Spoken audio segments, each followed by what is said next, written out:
Brilliant. Thank you very much. Hi, everyone. Lovely to see you all here. I'm Melanie. I'm the series producer of this BBC show. It broadcasts on air and it's also a podcast. So the name The Infinite Monkey Cage actually comes from a sort of thought experiment that if you put an infinite amount of monkeys in front of a typewriter, they would write the works of Shakespeare. So that's very much in the theme and the tone of the show. I'll just tell you a little bit about it before we sort of talk about the comedy, but the show's essentially a panel discussion. It's live, and it mixed scientists with some very well-known comedians and people from the world of entertainment. And they discuss everything from particle physics to perception to the joy of flies, and our longest running discussion point, whether a strawberry is dead or not. Very controversial.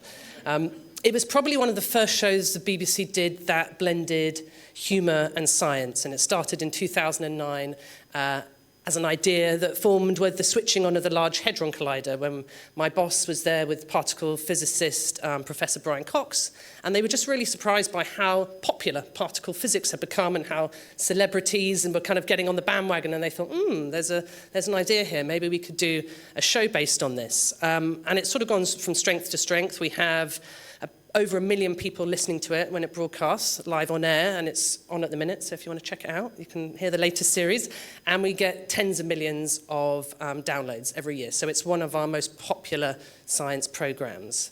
And so this is the latest series. These are just some of the sort of topics we cover. It's a real range from hedgehogs to quite sort of gnarly, difficult subjects like embryology and elasticity, so discovery science subjects as well. So that's maybe something we can sort of think about a little bit.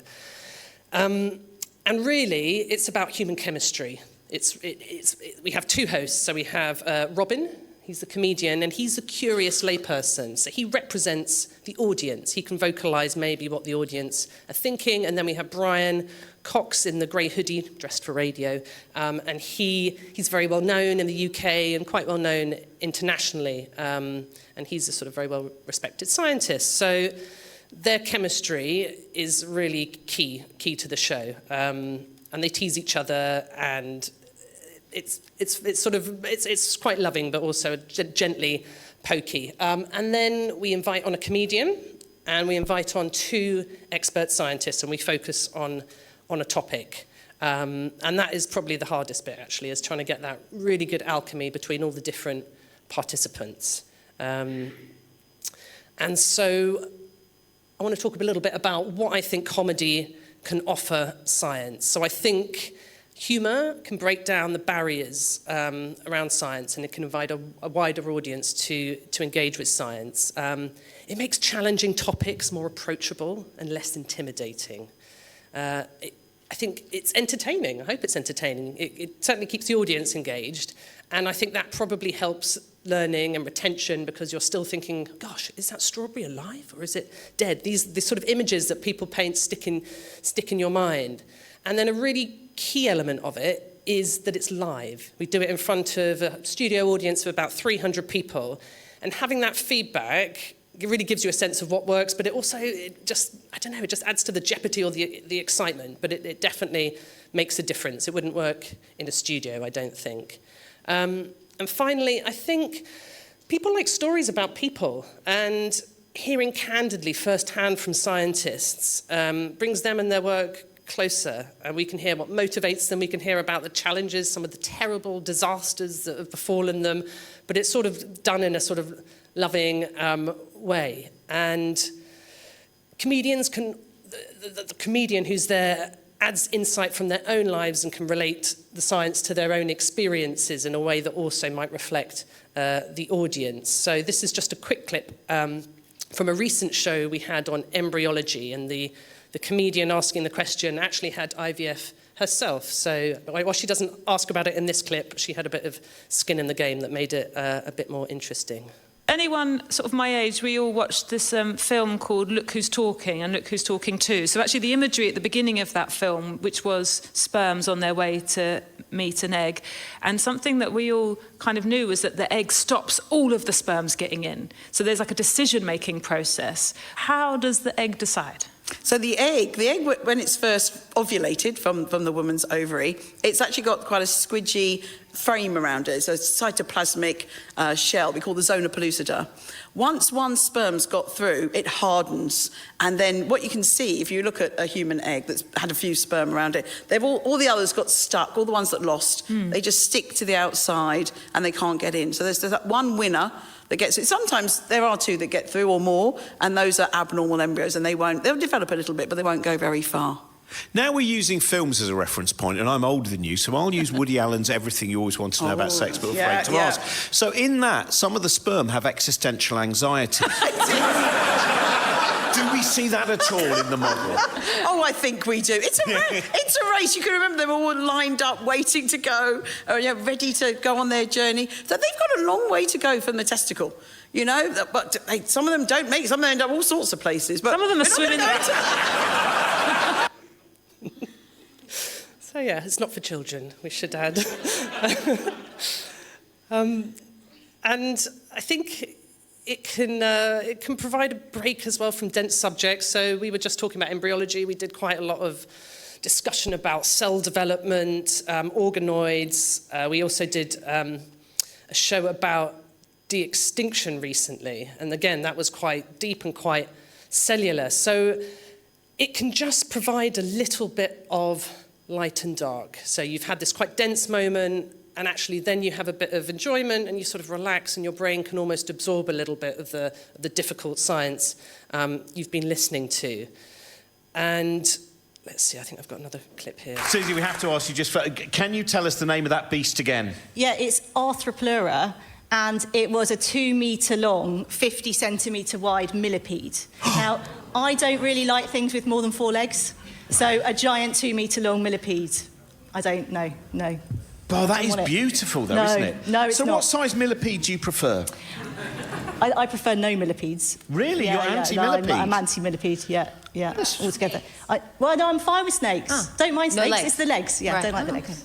That's the thing, isn't it? A fear of legs. Is it actually? Maybe I've like got it. evolutionally, we're designed to not like spiders and things that can move like that. It's also, I know we're not meant to be doing a monkey cage on legs, but do you think it's also the spindliness of legs? Because we did do a show all about spiders, and Brian got all scared because there were some live spiders, and it was brilliant. It's the smallness of the leg. Like, if a spider had fleshier legs and knees and little shoes, it might be better. That's an interesting idea. I'm just trying to think, would I be more scared of an elephant if it had 6 legs? Because what you're saying is that if they're sturdy legs, that they're not as scary. Yeah. But it would probably kill me faster than a spider with shoes on. Yeah. Have I turned up to the wrong recording? I do agree with that, though. You're right, is it? Because now, how many legs does this huge millipede thing have? Loads of legs. You're right, if it so was many. a 1,000-legged elephant, I wouldn't be scared of that particularly. Would you? What, do they have elephant legs or do they have millipedes? No, elephant legs, obviously. Well, how would that Are you work? paying attention, Adam? You have turned up to the wrong show if you're not going to listen to some of these very important philosophical points. The torso of the elephant would be like 1 kilometre long to have that many legs. Yeah. Well, That yes, I'd sounds be good, terrified doesn't of that. Sorry, That's a terrible animal. But I think part of the thing that makes spiders scary is because of their leg formation, they can move in all directions. Elephants pretty much move can forward. move in all directions. You can't. You nearly fell over when you came up on stage. So that was, it's a bit anarchic, the show. We don't, I write this nice little plan of all the science they have to hit, all the questions, and then it just goes off in all sorts of weird directions. But I think that's the joy, because people don't know what the story is. They're thinking, gosh, why are we talking suddenly about elephant legs? This is a program on de-extinction. So we cover very serious things, but then we have moments like that. And we also have, it's a safe space for debate as well. So rather than a lecture, it's a free roaming discussion. It allows for disagreements, you can challenge views, and you can kind of do it in a safe and fun way, which also models how scientific work happens through discussions and disagreements and healthy skepticism. And so I think that's one of the key things as well, is this just free flow between the comedians posing questions that maybe that make them curious or maybe they don't really understand. And then it's just a conversation, and it lasts about an hour and a quarter, and then I edit it down to 45 minutes. So if something really goes off-piste, which it does sometimes, then I don't have to include that. I'm going to just skip that bit. And I also just want to mention we have comedians, but we also have people from the world of entertainment. So some of you may recognise this woman, Dame Judi Dench. She came on a show we did about trees. And because of the guests we get a much broader audience. We don't just get people who are the sort of typical science enthusiasts. We get people who love comedy. It's really primarily an entertainment show that happens to be about science.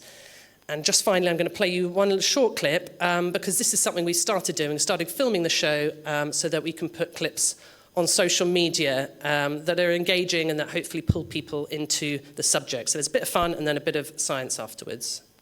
Yeah. I've got to ask you, James, you've got, because we're getting near the end of the show, you have a huge rubber band in front of you. I do, but it's a visual gag. That's absolutely fine. Our audience have fantastic imagination.